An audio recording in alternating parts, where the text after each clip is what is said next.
At ito na nga yung araw na pinakahihintay ng lahat ng kababaihan ng ikasal at maglakad sa altar. Oh my God! Ikakasal na ba talaga si Chakada? At uuwi nga kami ng probinsya. Uuwi na naman ang ganda-gandahan. O gandang-ganda sa sarili. Oh my God! Ito na nga at maglalagay muna ako ng burloloy ko. Dahil nga syempre yaman-yamanan ang era kapag nasa probinsya ka. Char! Yung tipong mukha kang may kaya pero wala naman talaga. So, suot ko na nga yung antigo kong relo dahil nga talaga namang ito yung pang front sa lahat. May pag-shake hands ka ko, no? At shout out nga pala sa mga kababata ko dyan sa Bicol. Aba, hindi ko na yata kayo makikilala pag uwi ko dahil nga ako yung mayaman na. Char! Wow! Well, ganun pa man, batiin nyo na lang ako dahil nga bakit hindi tayo magkakilala dahil nga yung dating tuko ngayon nga'y kapre na. Abay, wag mo nang patagalin yung paggagayak mo, Chakada, dahil naghihintay ng iyong pamilya sa kabilang baryo. Char! At nakauwi na nga itong si Chakada sa kanilang palasyo, kaya naman kukulitin niya muna ang kanyang mga kapatid. Simbahan na ang tuloy niyan, Tets! Ikaw muna Ito kasi dede ni ate. Dede! Ricky, oh. Ricky, Ang lamay. Oh, first time uuwi ng Bicol. Marunong ka ba mag-Bicol? Hindi. Marunong ka ba? Ay, wala. Oh, paano mag-Bicol? Paano tawag doon? Uuwi kayo ng Bicol. Marunong ba kayo mag-Bicol? Kudo. Mga hindi marunong mag-Bicol, uuwi doon. Sa paano nyo kakausapin yung mga tao doon? Tagalog. Ito ang kapatid ni Chaka, dali. At tingnan mo naman, pakitang gilas nga talaga. Dahil nga daw nagpa-practice nga daw siya. At meron nga daw sayawan doon sa Bicol, ba? Sa tinagal nga naman talaga ng hindi nyo pag-uwi at pamamalagi dito sa Maynila, ba? Tingnan mo naman mga kilos na yan. Dito na kasi yan lumaki sa Maynila. Ay, sa Bulacan pala. Namimiss ang Bicol. Oh! Makikisayaw. Oh! Lahat na lang ng posisyon ng sayaw talagang pinapractice. Ito rin, makauwi din ng first time. Wow. At dahil hindi mga marunong mag-Bicol tong mga to, abay, ito pakinggan yung sasabihin ng aming bunso. Pag-adjust, nasa Pinas tayo Yun! Ganun sana. Ito na nga, dumating na ang aming sundo. Ay, sundo! Service pala yun. Aba, ako'y nagkakamali-mali. Ba't baka nga masundo talaga kami ng hindi sa oras. At dahil nga gabi nga kami bumiyahe, bay, tingnan nyo naman tong mga to. Nagutom na talaga sa biyahe. At buti nga na talaga ay handa yung aking motherhood. Dahil nga talagang siya naman talaga ang nakatoka sa mga ganyan. Dahil nga si Chaka, dahil ay ganda-gandahan lang. Wala namang ambag. At hindi ko na nga na-videohan yung iba pang mga pangyayari dahil nga ako yung nakatulog din at inumaga na pala. Tingnan mo naman, nandito na nga kami sa Bicol. Pero hindi ko alam kung saan banda to sa Bicol Alam ko ito yung bungad ng Bicol. At tingnan mo naman, nagugutom na talaga si Chaka. At nilapang na talaga yung baon namin. What? Tingnan mo naman ang karagatan na yan. Aba, talaga namang napakalawak at napakalaki pala talaga ng dadaanan naming dagat. At nakita nyo rin ba ang panahon? Oh my God, umuwi kami ng Bicol para lang salubungin ng bagyo. Wow! At talaga naman nakakagutom ang biyahe na to dahil nga 12 hours nga yung biyahe namin na to. Kaya tingnan mo naman, nagsilapangs na kami dito habang maandar yung van. Dahil nga ayaw nga talagang huminto na itong van na ito. Abat gusto nga talagang makarating agad. Tingnan mo nga naman yung kaganda-gandang dagat na yan at talagang maalon dahil nga meron ng bagyo dito. At dumating nga kami kaya naman sinalubong kami ng bagyo.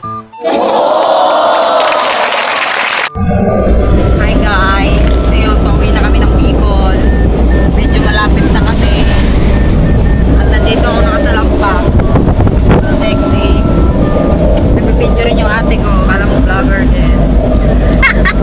Pamangkin ko. Uwi na kami ng Bicol. And kamusta na lang sa mga kalaro namin. Pansinin nyo na lang ako kay dahil na pag ako totoo mag-Bicol. Pansinin nyo na lang ako ha. Tapos Tagalogin nyo ako, taday na ako totoo mag-Bicol. What? Ayan mga yan. Umalis kami sa Bicol. Mauhugin pa kami. Tapos ngayon, uuwi kami, may dala na kami mga uhugin. Kita kids sa mga tower gods namin, mga Bicolano, mga kakupara, kuming ano nga na ito? Yung bilbilog na ano, may orange. May mga buto-buto. Kurumpot. Yung mga kumakain ng damo sa kalsada. Kurumpot.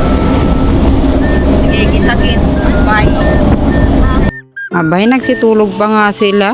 Tingnan mo naman, mga pagod na pagod talaga naman. Pero itong pamangkin ko, abay, feel na feel ang hangin sa labas. At malapit na nga kami sa aming paroroonan. Kaya't eto, tingnan nyo. Tapos mga nakasapatos, ayan, nagyapak. Dahil maputik. Ayun na sila, oh. Titibay nila sa ano, oh. Putikan, oh. Ayun na si Tito, oh.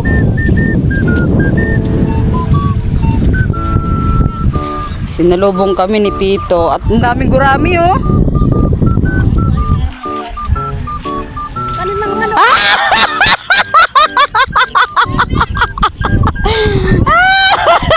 Ayun sa Christian, lubog ng lubog. Dito ka madumaan sa ano, ma? Tito, sinalubong si Mama. Oh, ang magkapatid. Ang dami-dami. Ganun yan, At paggaling nga namin sa Bulacan na puro palayan, nakarating kami dito sa Bicol, puro palayan pa rin ang nakikita ko. Aba. Wow. At tingnan mo nga naman, nung umalis kami rito, ito yung wala pang semento. Bakit may semento na? At bakit hindi pinatapos to? Aba, nagbayad ako ng malaki dito para tapusin to, ha. Pero joke lang po, wala naman talaga ako dyan, ginawa yan. Hindi ko na nga napakita yung iba, pero ito papakita ko sa inyo ang pagsusukat namin ng mga aming susuotin sa kasal. Ito ang motherhood ko, ang hirap niyang maghanap ng kanyang susuotin dahil nga daw dapat siya yung napakaganda at mas maganda pa siya sa akin. Ako naman yung bride. Char! Tingnan mo naman ang kanyang mga sinusungkit. Aba, hindi naman kakasya sa'yo yan, mother. Tingnan mo talaga, napakaganda ng mga gown dito. At sa sobrang kaseksihan talaga ng motherhood ko, tingnan mo naman, hindi na nagkasya yung kanyang susuotin. Oh my God. Mabigyan na nga lang ng bulaklak itong aking kapatid dahil siya nga daw ang mag-aabay. Char! At dito ngayon, mamimili na nga ako ng aking susuotin na wedding gown dahil nga nalalapit ng aking kasal. Char! Nahihirapan nga akong mamili dahil nga marami talagang magaganda at pagpipilian, pero mukhang ito yung gusto ko at may pangalan na nga yan. Hindi ko na yan po pwedeng kunin. Oh no! Ayan na si mother. Huwag kang huminga muna, mga isang oras. Yan, gusto ko yung maiksi lang. Yan ko para pagayon, tapad nyo makalasmaan.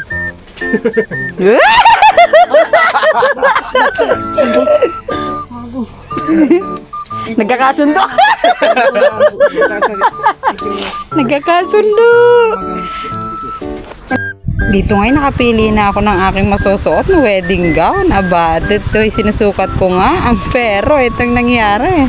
Ayun, hindi nga talaga kumasya sa akin dahil ang katangahan ko, hindi ko na naman iniwan sa bahay. Ito't dinala ko pa dito sa Bicol. Aba, hindi ko tinanggal yung ribbon. Ayun, hindi tuloy nagkasya. Ayun, at nagkasya na nga. Tingnan mo naman ang gagat, tuwang-tuwa at nakapagsuot din daw sa wakas ng gown. Oh my God.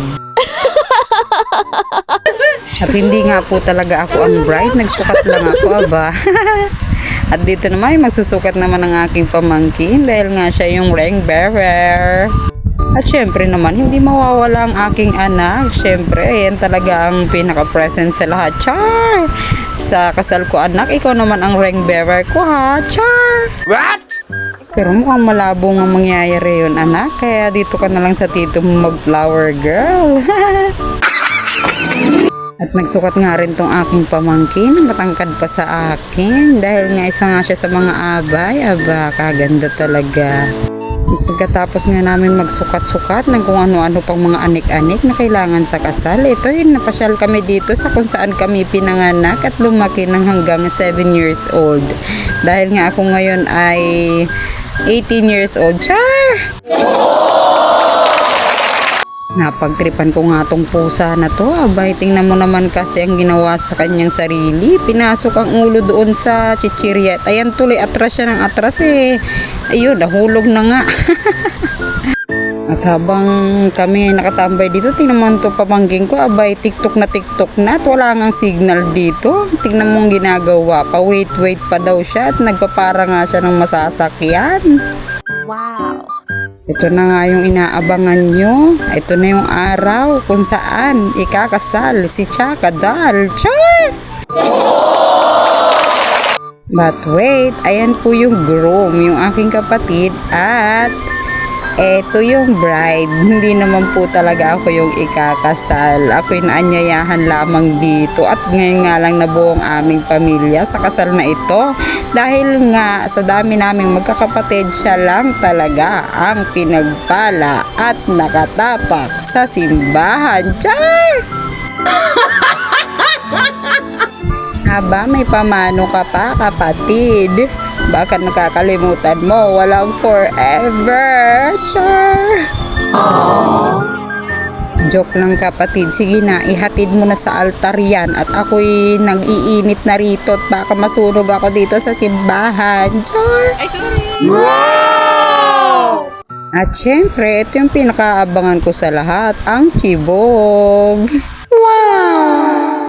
At syempre, pag may kinasal, may paganitong sayaw-sayaw nga, pantumina nga ang tawag dyan, nagpapantumina sila para sabitan. Pero itong sinabit ko sa kanila, aba, nakita ko lamang to sa Facebook, pero ginaya ko na lang.